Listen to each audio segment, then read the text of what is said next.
উত্তরবঙ্গ থেকে দক্ষিণবঙ্গের চিত্রটা একটু আলাদা। 2026-এ যেহেতু আমরা সেমিফাইনালের একটা রাজনৈতিক একটা সমীকরণ দেখাতে চলেছি, আপনারা জানতে পারবেন যে রাজ্যের পরিস্থিতি বা রাজ্যের দুর্নীতির কারণে কি শাসক দলকে বাংলার মানুষ কি ভোট দেবে? না, এবার কিন্তু চিত্রটা পাল্টে যাচ্ছে।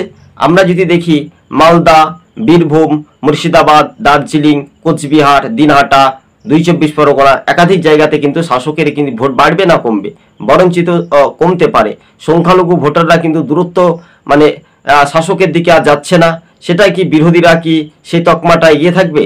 কিন্তু পূর্ব মেদিনীপুর জেলার 16টি বিধানসভা আসনের মধ্যে কোন দল কয়টি আসন পাচ্ছে, সেখানে বিজেপি ও তৃণমূলের মধ্যে কি একেবারে হাড্ডাহাড্ডি লড়াই হবে শেষ পর্যন্ত বাম এবং বামেরা একটি আসনে এগিয়ে থাকার সম্ভাবনা বেশি পূর্ব মেদিনীপুর জেলা। তাই পূর্ব মেদিনীপুর জেলায় বিজেপি যথেষ্ট পরিমাণের ফলাফল ভালো করতে পারে, এমনটাই সম্ভাব্যত সমীক্ষাতে বলছে।